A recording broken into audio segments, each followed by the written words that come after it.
ইতিহাসে প্রথমবারের মতো শিম্পাঞ্জিদের সাথে গরিলাদের এক যুদ্ধের সূত্রপাত ঘটে। 2019 সালের ফেব্রুয়ারি মাস আফ্রিকার একটা ন্যাশনাল পার্কে প্রায় 27টা শিম্পাঞ্জিকে বেশ আক্রমণাত্মক ভঙ্গিতে দেখা যায়। এই 27টা শিম্পাঞ্জি মিলে 5টা গরিলাকে আক্রমণ করে। গরিলাদের গ্রুপে 3টা মহিলা গরিলা, একটা বাচ্চা এবং একটা বড় পুরুষ গরিলা ছিল। পুরুষ গরিলারা কিন্তু আকারে বেশ বড় হয়ে থাকে। উচ্চতায় এরা প্রায় 6 ফুট পর্যন্ত হতে পারে এবং ওজনে এরা প্রায় 500 কেজিরও বেশি। কিন্তু এমন পরিস্থিতিতে তার এই আকৃতি কোনো সাহায্যই করতে পারেনি। যদিও গরিলাটা সর্বোচ্চ চেষ্টা করেছিল তার পরিবারকে বাঁচাতে, এমনকি শিম্পাঞ্জিদের সাথে লড়াই করে 3টা শিম্পাঞ্জিকে সে আহতও করেছিল। কিন্তু শেষ পর্যন্ত গরিলাটা শিম্পাঞ্জিদের কাছে নৃশংসভাবে নিহত হয়। সাথে গরিলার ছোট বাচ্চাটাকেও শিম্পাঞ্জিদের দল মেরে ফেলে। প্রায় 52 মিনিট ধরে চলা এই যুদ্ধের পরে বাকি গরিলারা কোনো মতে পালিয়ে বাঁচে। একই বছরের ডিসেম্বরে শিম্পাঞ্জিরা আবারও গরিলাদের উপরে আক্রমণ করে আরেকটা বাচ্চাকে মেরে ফেলে। পুরো ঘটনাটা কয়েকজন রিসার্চার দূর থেকে রেকর্ড করতে থাকে। এমন লড়াইয়ের সময় গরিলা বা শিম্পাঞ্জিদের কাছাকাছি থাকাটা বেশ বিপজ্জনক, তাই তারা যত দূর থেকে সম্ভব পুরো ঘটনাটাকে ক্যামেরাবন্দি করে। এবারের লড়াইটাতে শিম্পাঞ্জিদের দল 7টা গরিলার বিপক্ষে দাঁড়ায়, আর এবারের লড়াইটা ছিল গতবারের চাইতেও আরো বেশি ভয়ঙ্কর। এটা চলেছিল 79 মিনিট ধরে।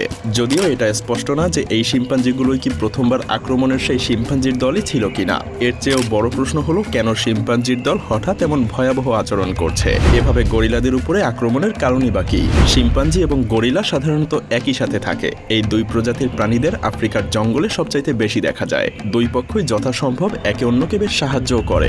এমনও হয় যে তারা মাঝে মাঝে একই গাছে থেকে ফলও খায়। যদিও শিম্পাঞ্জিরা নিজেদের এলাকা রক্ষা করার জন্য সবসময় আক্রমণাত্মক ভঙ্গিতেই থাকে। প্রথমবার আক্রমণে জড়িত শিম্পাঞ্জিরা খাবারের সন্ধান শেষে নিজেদের জায়গায় ফিরছিল। সুতরাং এটা স্পষ্ট যে প্রথমবার সংঘাতের কারণ ছিল খাবার ভাগাভাগি। কিন্তু এই ধরনের লড়াইয়ের ফলাফল কি হতে পারে? প্রথমবার আক্রমণের সময় বলেছে শিম্পাঞ্জিরা সংখ্যায় বেশি থাকে, তাই এটা তাদের সবচাইতে বড় সুবিধা।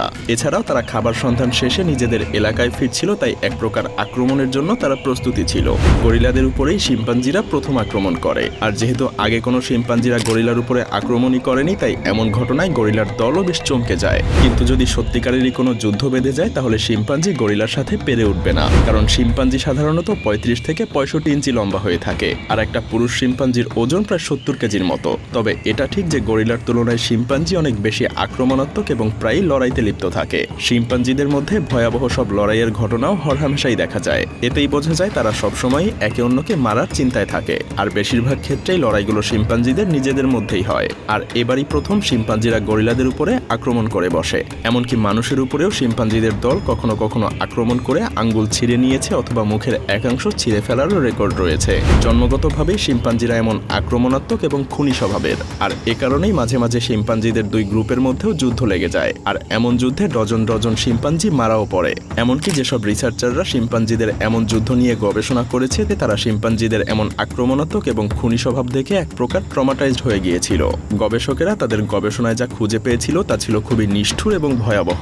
এটা এতটাই মর্মান্তিক ছিল যে এই শিম্পাঞ্জিদের যুদ্ধগুলো যে সকল রিসার্চার পর্যবেক্ষণ করেছিলেন তারা সেগুলো দেখার পর ঘামে ভিজে গিয়েছিলেন, কারণ শিম্পাঞ্জিদের একে অপরকে হত্যা করার দৃশ্য আসলে এতটাই নৃশংস আর হাড়হিম করা ছিল, তা দেখে হয়তো অনেক গবেষকই হতবাক হয়ে গিয়েছিলেন, যেটা আপনি ভিডিও ক্লিপ দেখে অনুভব করতে পারবেন না। সেই সকল গবেষকের মধ্যে অনেক গবেষক মনে করে শিম্পাঞ্জিরা এমন নৃশংস আচরণ শিখেছে মানুষের, অর্থাৎ আপনার আমার কাছ থেকে। তারা হয়তো মানুষের বর্বরতা দেখে নিজেদের মধ্যে এসব আয়ত্ত করে নিয়েছে। যেহেতু শিম্পাঞ্জিরা নিজেদের মধ্যে প্রাণঘাতী আক্রমণ করে, এমনকি শিম্পাঞ্জিদের আক্রমণ কৌশলটাও অনেকটাই মানুষের মতো। তাদের আক্রমণ অনেকটা মিলিটারি স্টাইলের হয়ে থাকে, অর্থাৎ পাহাড়ের উপরে বসে শিম্পাঞ্জির একটা দল একে অপরের উপরে নজরদারি করতে থাকে। তারপর নিজেদের অনুকূলে থাকা একটা জায়গা দেখে তারা আক্রমণ করে বসে। অপরপক্ষ থেকে কোনো বিপদ আসতে পারে কিনা সে সকল দিকেও তাদের নজর এড়ায় না। শিম্পাঞ্জিদের আরও একটা বিরক্তিকর আচরণ হলো এদের উচ্চস্বরে চিৎকার চেঁচামেচি করে যুদ্ধ করা। তাদের এই শোরগোলের তীব্রতা এতটাই ভয়াবহ হয় যে এতে যে কোনো মানুষের মাথা ব্যথা শুরু হয়ে যেতে পারে। কিন্তু মাঝে মধ্যে তারা হঠাৎ করে যুদ্ধের মধ্যে শান্ত হয়ে যায়, আর তাদের শান্ত হওয়ার কারণ তাদের শত্রুকে ফাঁদে ফেলা।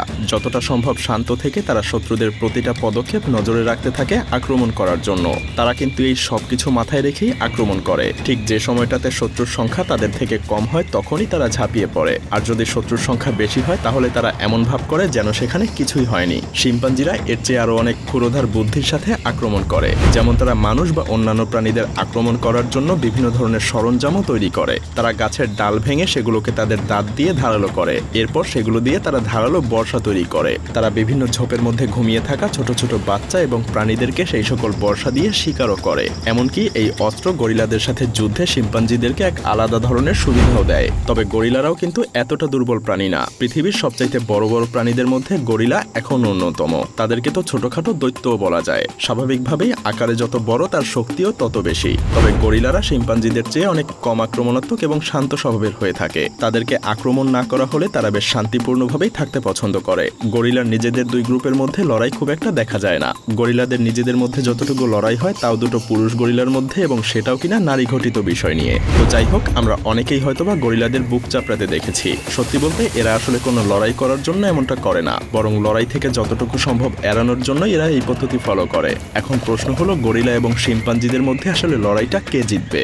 এক কথায় বলতে গেলে যদি একটা গরিলা এবং একটা শিম্পাঞ্জির মধ্যে লড়াই হয় তাহলে নিশ্চিতভাবেই গরিলা জিতবে, কারণ গরিলা শিম্পাঞ্জির চেয়ে শক্তিতে এবং আকারে এগিয়ে আছে। তবে শিম্পাঞ্জিরা সাধারণত দল বেঁধে থাকে, আর একদল শিম্পাঞ্জি খুব সহজেই 5 থেকে 7টা গরিলাকে মেরে ফেলতে পারে। আর শিম্পাঞ্জিরা যেহেতু গরিলাদের চেয়ে বেশি আক্রমণাত্মক এবং ক্ষুরোধার বুদ্ধিসম্পন্ন হয়, তাই স্বাভাবিকভাবেই তাদের দল ভারী না হলে তারা কোনোভাবেই গরিলার উপরে আক্রমণ করে না। তারা তখনই যুদ্ধ লাগিয়ে দেয় যখনই তারা নিশ্চিত হয় যে এই যুদ্ধে তারা নিশ্চিতভাবে জিততে পারবে, অন্যথায় তারা পরাজয়ের রেকর্ড করতে চায় না।